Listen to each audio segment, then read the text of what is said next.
listen and do it. Thank you. Another question for Yusek Jimenez. Ma'am, can you clarify in terms of the July 30 implementation, what areas will fail? Telecommunication, electricity, transportation, traffic, etc. And is it mandatory for all companies and businesses? There's an executive order that we have submitted to the President. The moment he signs that, it becomes compulsory. Okay? And then the areas were still, it's metro-wide. So all the 17 cities and municipality will be very involved. On Tuesday, June 2nd, we are meeting all the mayors, the 17 mayors. Well, we have to make them agree.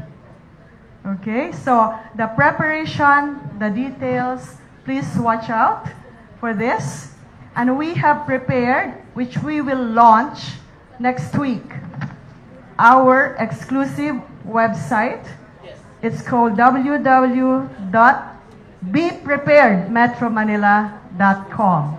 You will see there the educational campaigns to create awareness. One, what Dr. Solidum has launched, the Valley Fault System Atlas. Number two, the area risk assessment of the entire Metro Manila, which was given to us by OSAID.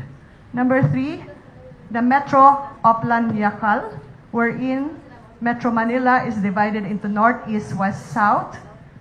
These are our staging areas where you will all go. And then number four are all the government agencies' numbers that you can call. So wait for that until it's signed, and you will all be informed about this. All right. I think there's a lot of questions here.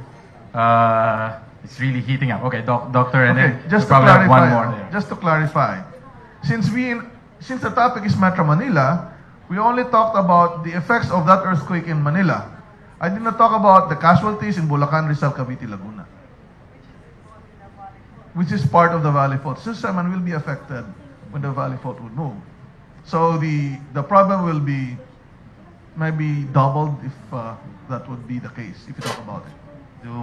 We're talking about decongesting Manila, no? And you understand the fault system here in the country. We're second highest risk in the country. But do you have recommendations on where is less of a risk? If you were put your safe house somewhere, sir, saan po yun? Okay, do you want to ask for a particular region or per region? Well, if you want to talk about earthquake shaking, you go to Palawan. Ground shaking, wala sa Palawan, walang malakas na shaking. What's the risk? Well, it will be overpopulated if you all go there. And there are other risks, right? So, I think there are always risks all over. How you manage the risk is more important. So Metro Manila could have lesser risk if there is less population than the present. So the Valley Fault system will generate only a 7.2 earthquake. In other areas, it's magnitude 7.8 or 7.5. Maybe your favorite places I will not mention will have stronger shaking, but the risk is smaller because of the exposure or vulnerability of people. So it's how we manage the hazards, the potential threat, and that's how we should look at it.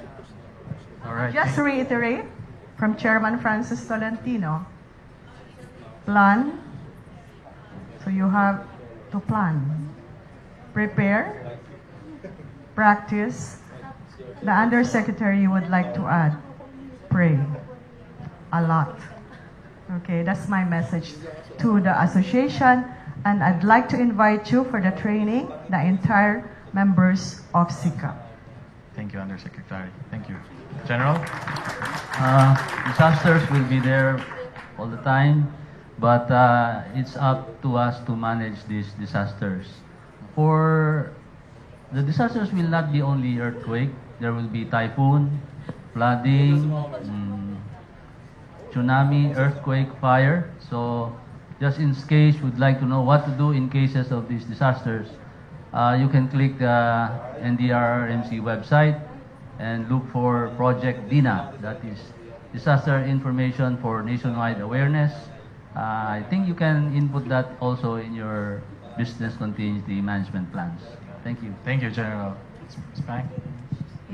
Thank you very much for the opportunity. As a reminder, I would like to request from you, do you owe it to yourself to be prepared? So when you go home, please start writing or listing the content of your preparedness kit. It's also on our website. You can add minus, but there are very, very essentially important ones that you have to put in your survival kit, and make preparedness as a way of life.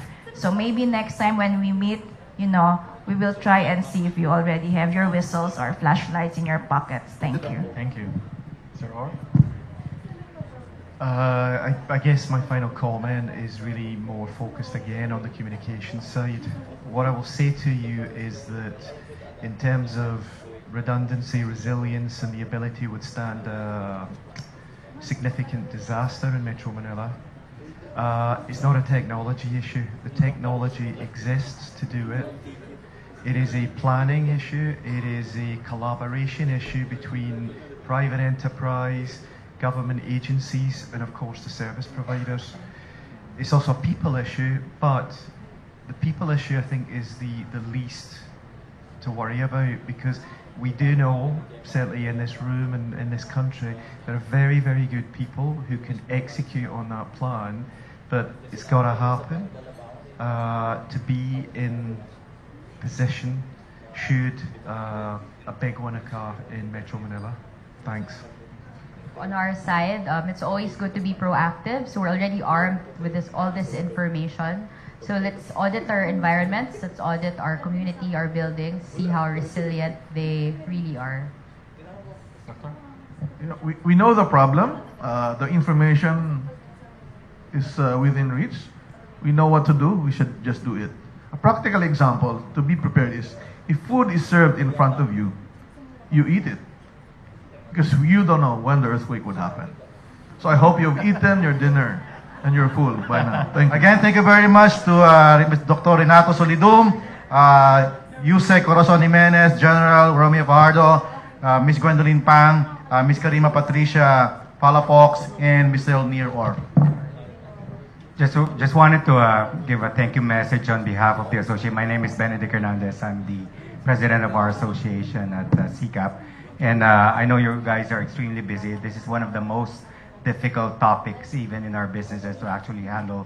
One thing I just wanted to reassure you is that our businesses, for us, people, their safety, their lives will always come first more than anything else. So we truly appreciate this time and the time that you've spent with us. I know you guys are terrifically busy, very difficult. I'm sure you've heard all of the questions many, many times. So we really appreciate you always coming out, and all of you guys, they deserve a bigger round of applause for actually helping us understand some more. Thank you very much.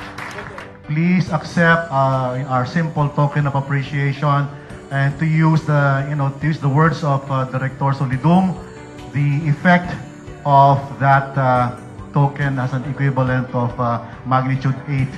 You won't be able to stand up after consuming them. Okay, so thank you so much. Before you go, we still have a raffle.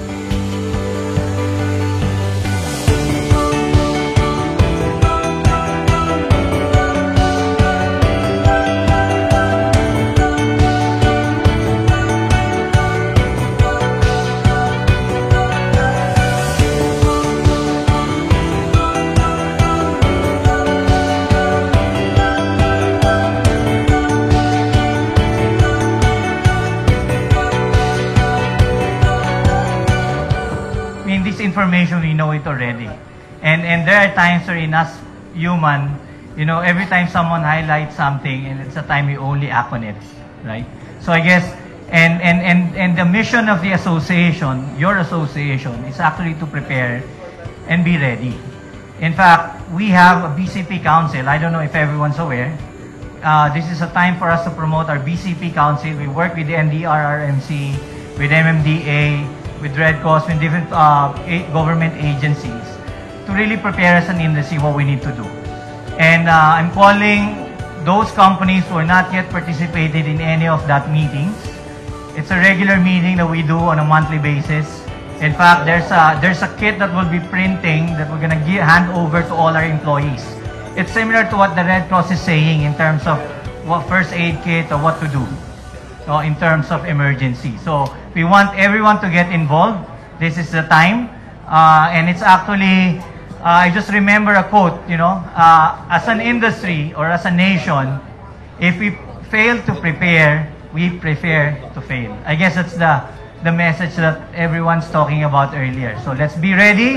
As an industry, I know we cannot really take out the risk or any untoward incident, but we can always manage it. I think as an industry, as a company, all of us are good in terms of managing risk, right? So let's all be ready, work together, and I'm sure we can surpass these challenges ahead of us. So thank you, good evening, see you in our next meeting.